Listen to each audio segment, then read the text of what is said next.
వీటిని రోజు ఆహారంలో చేర్చడం ద్వారా మీ శరీరానికి అవసరమైన పోషకాలు లభించడంతో పాటు బరువు కూడా సులభంగా నియంత్రించుకోవచ్చు. అయితే రాగుల వల్ల కలిగే ప్రయోజనాల గురించి ఇప్పుడు ఒకసారి తెలుసుకుందాం. రాగులు ఎముకల వ్యాధుల ప్రమాదాన్ని తగ్గిస్తాయి. రాగుల్లో కాల్షియం పుష్కలంగా ఉంటుంది. 100 గ్రాముల రాగుల్లో 344 మిల్లీగ్రాముల కాల్షియం ఉంటుంది.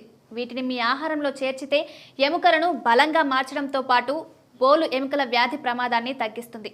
రాగుల్లో కొలెస్ట్రాల్, సోడియం లేకుండా ఐరన్, మెగ్నీషియం, ఫైబర్ వంటి పోషకాలు పుష్కలంగా ఉంటాయి. రాగులు తినడం ద్వారా కొలెస్ట్రాల్, బీపీని తగ్గించుకోవచ్చు. ఫలితంగా గుండెపోటు వచ్చే ప్రమాదం తగ్గుతుంది. రాగిలో ఫైబర్ పుష్కలంగా ఉంటుంది. వీటిని తిన్న తర్వాత కడుపు చాలాసేపు నిండి ఉంటుంది, ఆకలి వేయదు. దీని కారణంగా అతిగా తినడాన్ని అరికట్టడంతో పాటు శరీరానికి పోషకాలు కూడా లభిస్తాయి. అందుకే బరువు తగ్గడానికి రాగులు ఉత్తమమని పేర్కొంటున్నారు. శరీరంలో ఐరన్ లోపం వల్ల రక్తహీనత సమస్య ఏర్పడుతుంది. రాగుల్లో